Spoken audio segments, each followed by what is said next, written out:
For decades, Sylvia Browne was America's psychic grandmother, a media superstar who claimed she could speak to the dead and see the future. Her presence was magnetic, and her voice, both soothing and commanding, drew millions of viewers into her world of mystery and possibility. With her big hair and unwavering confidence, she became a fixture on talk shows, especially the Montel Williams show, where desperate people lined up for her answers. Each appearance was an event, with audiences hanging on her every word, hoping for a glimpse into their own futures or messages from lost loved ones.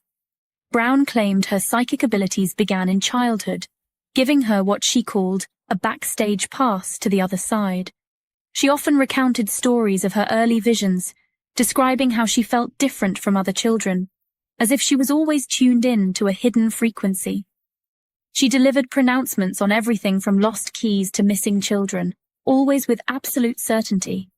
Her confidence was unshakable, and she rarely hesitated, no matter how difficult or emotional the question. For many, she was a source of comfort and hope, a direct line to the spiritual realm. People found solace in her words, believing she could bridge the gap between this world and the next, offering reassurance in times of grief and confusion. In a world full of uncertainty, Browne sold something priceless, certainty itself. Her readings promised clarity, and for those searching for answers, that was a powerful draw. And for millions, that was enough.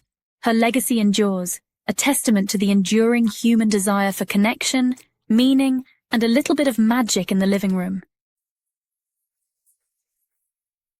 Browne's psychic guidance wasn't just a curiosity, it was big business, drawing in people from all walks of life who were searching for answers, comfort, or a glimpse into the unknown. A single phone reading could cost as much as $850, and demand was so high that waiting lists sometimes stretched for years, with clients eager to pay for even a brief moment of her insight. Her company, Sylvia Browne Enterprises, raked in millions of dollars annually. She published more than 50 books, over 20 of them bestsellers, spanning topics from the afterlife to personal transformation, which cemented her reputation as a spiritual authority and household name. Browne even founded her own church, the Society of Novus Spiritus, giving her followers not just spiritual teachings, but a sense of belonging, a community, and yet another way to support her ever-expanding empire. Even when legal trouble struck, including a securities fraud conviction, her devoted following barely wavered, standing by her side through controversy and criticism. Browne wasn't just a person, she was a brand. She offered not only readings and books, but also merchandise, workshops, and a sense of belonging to something greater. Her followers weren't just customers, they were members of an exclusive club, united by shared beliefs and loyalty to their spiritual leader. In the end, it was a business model built on faith, community, and above all, profit, making Sylvia Browne a true pioneer in the world of spiritual entrepreneurship. Browne's confidence sometimes brought comfort, but her failed predictions caused real pain. She told Sean Hornbeck's parents their missing son was dead. He was found alive years later. She told Amanda Berry's mother her daughter was dead. Amanda was rescued after a decade in captivity. Families shaped their grief around Browne's words, only to be devastated when proven wrong. In case after case, her pronouncements offered not clarity, but cruel distraction. The emotional fallout was immense. Her certainty became a source of betrayal. For those desperate for hope, Browne's answers were a lifeline that too often snapped.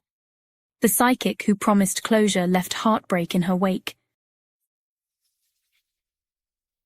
As Browne's fame grew, so did the skeptics. Investigators and magicians accused her of using cold reading, making vague guesses and reading cues, not spirits. Studies found her predictions about missing persons were wrong every single time. Magician James Randi challenged her to prove her abilities for $1 million prize. She never took the test. Even her ex-husband claimed she saw her clients as marks. To skeptics, Browne was a master performer, not a psychic. Her power lay in understanding people's need to believe and exploiting it. In 2020, a passage from Browne's 2008 book predicting a global pneumonia-like illness went viral.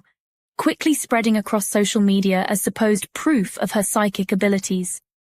People were stunned by the apparent accuracy, and for a moment, it seemed as if Browne had foreseen the future with uncanny precision. News outlets and online forums buzzed with debate, and her name trended worldwide.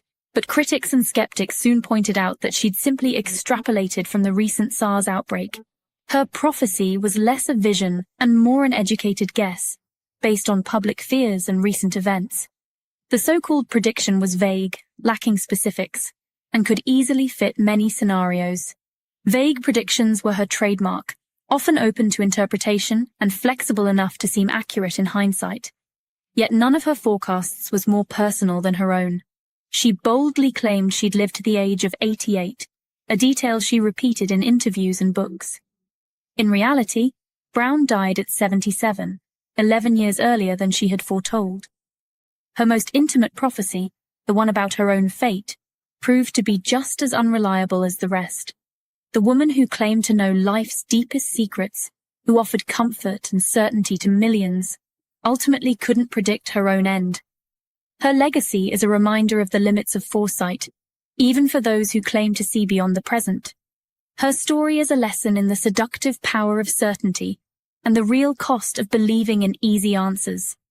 People long for reassurance, but sometimes that comfort comes at the expense of truth. In the end, the comfort she sold was as fragile as her predictions, leaving us to question the value of certainty when it's built on shaky ground.